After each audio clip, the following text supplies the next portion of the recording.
Então, pessoal, dando continuidade, nesse vídeo a gente vai começar então a parte do mapa de Carnot agora de três variáveis, tá certo? E vocês vão notar cada vez mais que ele nos ajuda e muito, né? Por enquanto eu vou desenhar nesse formato, depois eu mostro um formato alternativo, tá certo? O mapa de Carnot de três variáveis ele pode ser desenhado dessa forma. As variáveis tanto faz, tá, pessoal? Botar o A, o B, o C em qualquer local onde vocês queiram, tá certo? O que tem que respeitar é o quê? A aqui, A barra aqui, B aqui, B barra aqui, C aqui, C barra aqui, C barra aqui, tá? Uma regra geral, nesse tipo de representação, essa barra ela significa o quê? Ó? O B, quando ele passa pela barra, ele virou B barra. O A passou pela barra, ele virou A barra, tá? O C é a mesma coisa. E aí, o que a gente tem que verificar para ver se a minha concepção aqui do meu mapa está correta é sempre, ó, esse cara é vizinho desse, né? Você vai dizer, esse aqui é A barra, B barra, C barra. E esse cara aqui é quem? A barra, B barra, C. Né? Então, sim. E de fato, ó, se eu pegar daqui para cá, eu só pulei essa barrinha aqui, ó. Vocês estão notando? Apenas essa variável, então, aí foi diferiu, tá? Esse é um formato aí de representar o mapa de Carnot de três variáveis. Outro formato muito comum, que eu até prefiro, tá? Para todos os mapas, inclusive, é tentar trabalhar da seguinte forma. Eu posso colocar aqui, ó, o meu A, por exemplo, e aqui eu vou colocar ABC, tá? E aí eu vou dividir da seguinte forma. O A, ele pode ser 0 ou pode ser 1, né? O BC, eu vou ter 4 combinações possíveis. E aí, aqui eu vou considerar 0, 0, 0, 1, aí vem 1, 1 e 1, 0. Tá certo? Depois vocês vão verificar que isso aqui corresponde ao código Gray, é um código que a gente usa. Mas por enquanto, pense no seguinte, ó, eu não tenho a regra que apenas uma variável pode ser alterada por vez. Então, ó, 0, 0 para 0, 1, apenas C mudou. 0, 1 para 1, 1. Apenas B mudou. 1 para 1, 0, apenas C mudou. Legal? Então, são os dois formatos aí que vocês vão encontrar bastante na literatura para trabalhar, tá? E aí a gente vai começar a brincar, então, um pouco em cima desses mapas. Então, notem. Isso aqui representa uma tabela verdade de três variáveis. Então, são 8 linhas aquela tabela. E aqui eu tenho 8 células associadas. Tá? Se todos os bits forem 1, você já sabe de imediato que minha saída é 1. Né? Não importa a minha entrada, saída vale 1, se para todas as saídas lá estiver bem definido esse valor. Né? Se todos os valores da minha tabela, do meu mapa de Carnot for 0, isso quer dizer uma tabela verdade em que todas as saídas são 0. Ou seja, S igual a 0. Já tem simplificação direta. Né? Agora vejam, no momento que você tem, né, por exemplo, um bit e um isolado, aí você vai me dizer, isso aqui corresponde a um mini termo. Aquela posição é o nome daquela célula associada. E quem seria nesse caso específico aqui? A barra, B, C barra. Basta pegar as coordenadas disso aqui. Tá certo? Olhando para a tabela verdade, né? Então, olha. Olhando lá para o meu ABC, vou ver aqui se eu consigo fazer todas as variações, tá?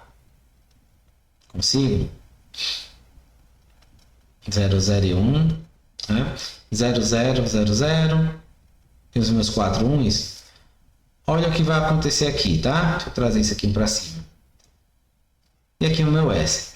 Então, nota. Esse cara aqui, a barra BC barra, ele está relacionado com que linha da minha tabela verdade? A barra é o A igual a 0, B é o B igual a 1 e o C barra é igual ao C igual a 0. Então, 0, 1, 0. Então, está associado a esse carinha aqui, ó, que é um mini termo equivalente, de fato, né? Olhando para essa outra tabela, como é que eu preencheria essa posição? Onde é que ela se encontra? Aí você basta olhar, ó, 0 no A, né? E 1, 0. Então, ó, tá aqui também. Tá certo? Tá na mesma posição, nesse caso aqui, pelo menos na forma que eu concebi esses mapas, tá? Mas é assim que a gente vai preencher minha tabela. Então, ó, no exemplo que, por exemplo, que eu coloque da seguinte forma,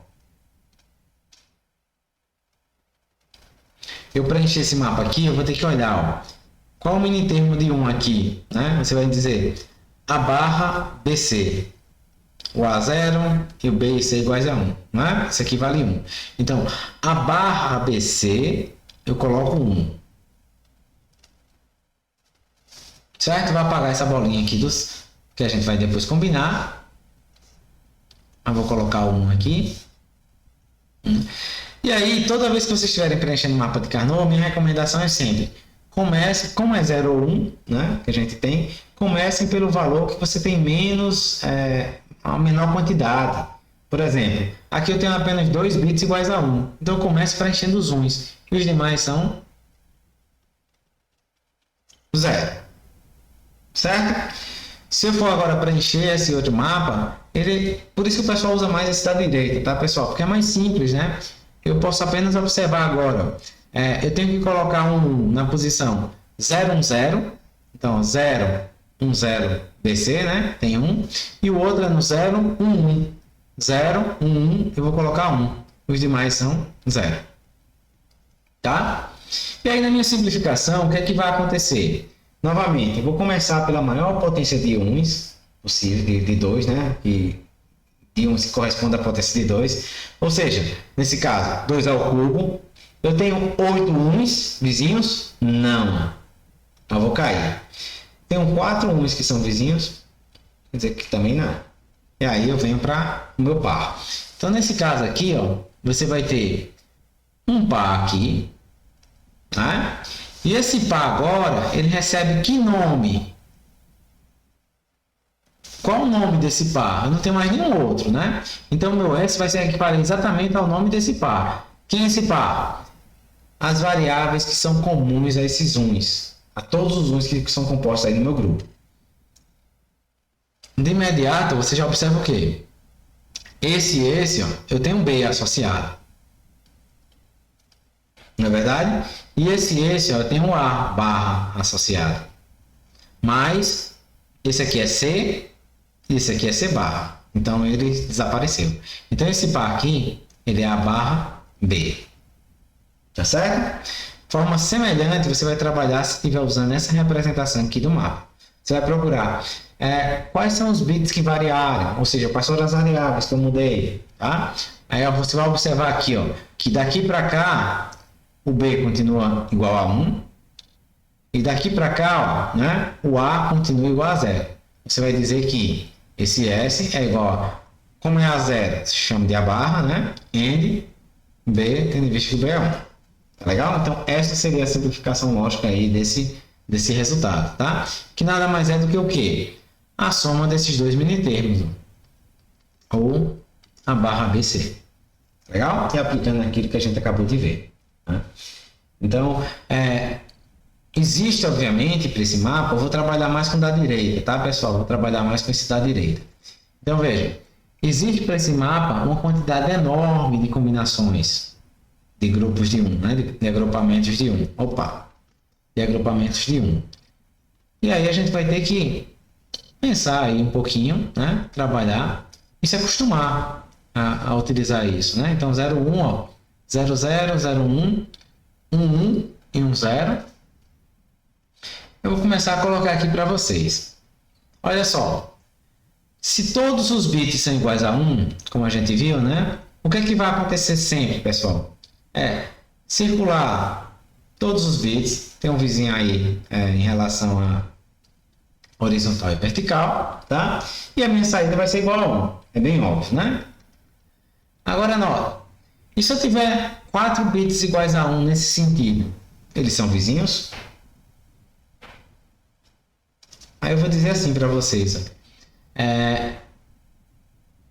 Uma quadra é composta de 2 pares que são vizinhos.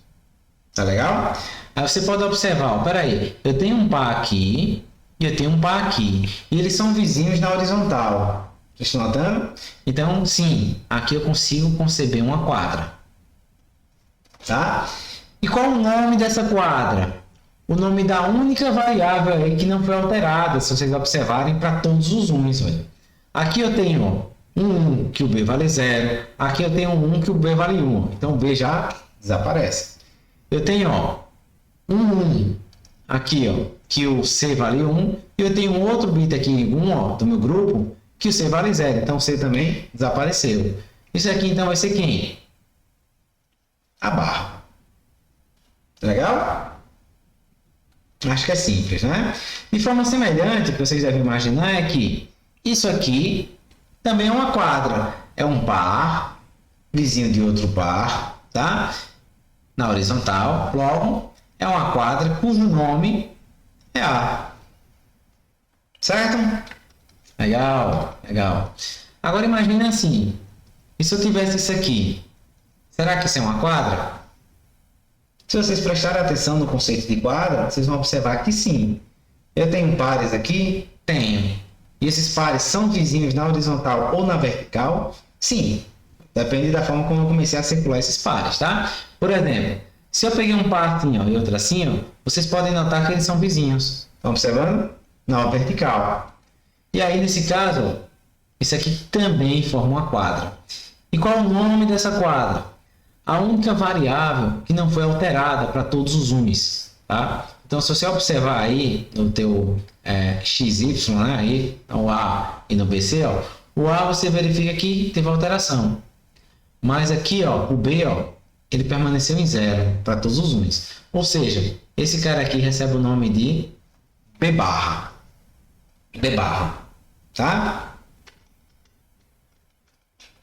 Agora vejam. E esse cara aqui também é uma quadra, pelas mesmas razões. E qual seria o nome dela? O único bit que não variou, que foi o meu C. Olha que o C vale 1 lá.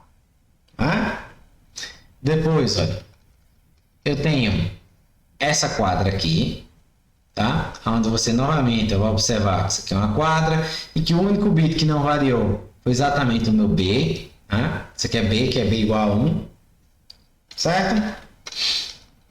E aí eu começo a ter aqui alguns casos que são um pouco mais especiais, tá?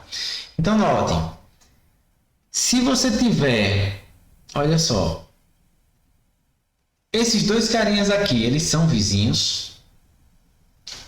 Qual o conceito de vizinho? É que eu tenha variado de uma célula para outra apenas um bit. Apenas uma variável. Nesse aqui, ó, essa célula ela corresponde a 000. E essa outra aqui, ó, é a 010. Concorda? ABC, considerando, né? Então, note que esse cara aqui, ó, o único que varia para mim é o meu B. É o meu B. Logo, sim, são vizinhos. Eu faço o círculo nesse contexto.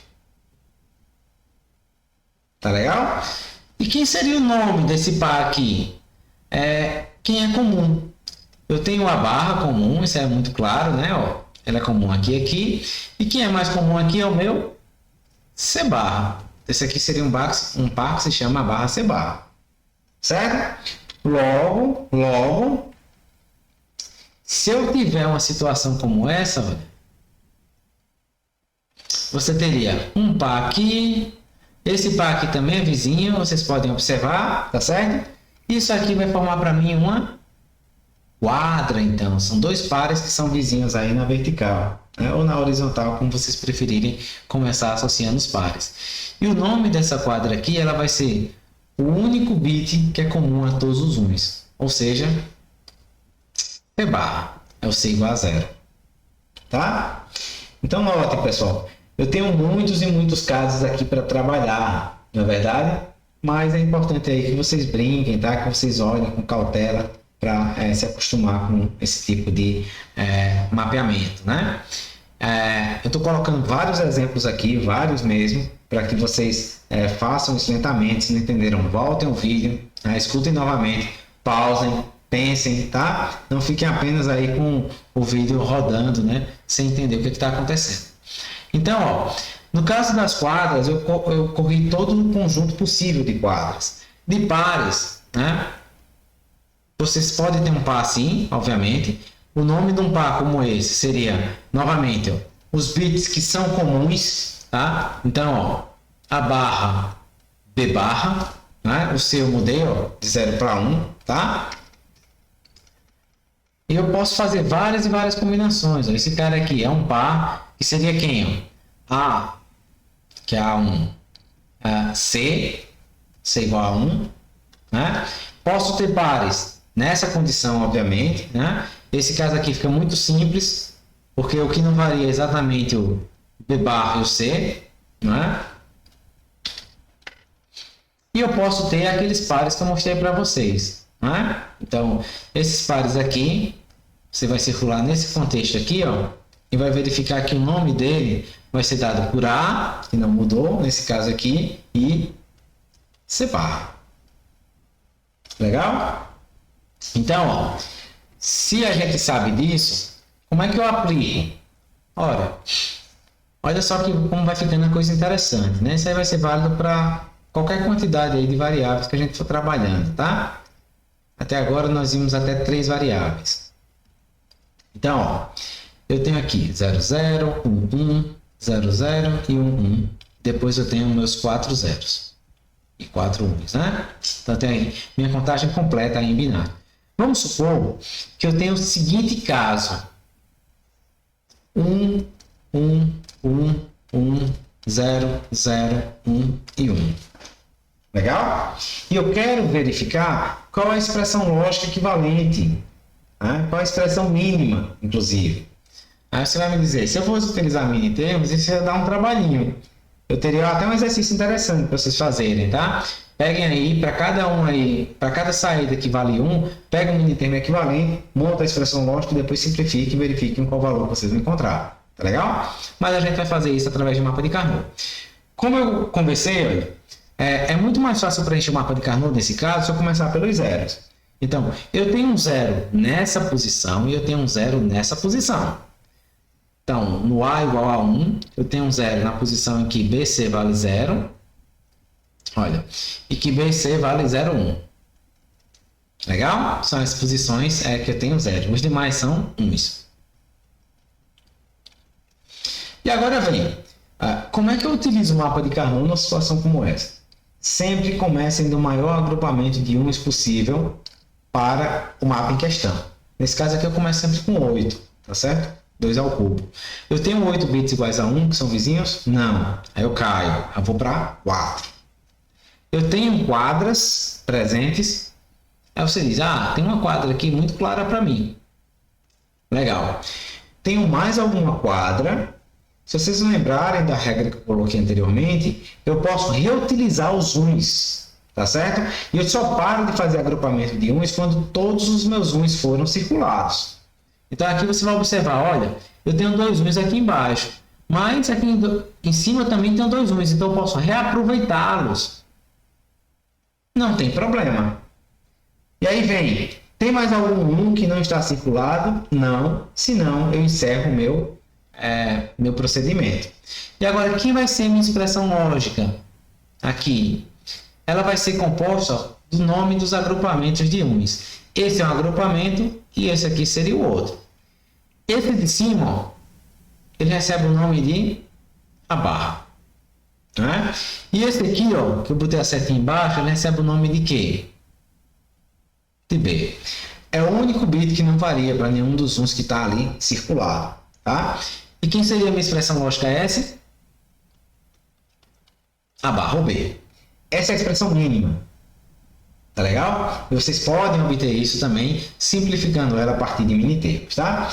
Eu espero que tenha ficado claro para vocês, que vocês comecem então a visualizar o potencial que se tem no mapa de Carnot. Esse tipo de procedimento, inclusive essa lógica, é a que nós utilizamos nas ferramentas, né, que vão fazer esse cálculo para a gente automaticamente. Obviamente, quando a gente trabalha com muitas variáveis, isso é impraticável que se faça na mão, tá? Mas que é interessante que vocês conheçam a base. Então, peguem várias tabelas verdades, como essa aqui que eu mostrei para vocês. Montem a expressão lógica, simplifiquem essas expressões lógicas utilizando a álgebra de Boolean. E, posteriormente, vocês simplifiquem utilizando o mapa de Carnot e observem se chegarem na mesma solução. Legal? Esse vídeo também a gente para por aqui.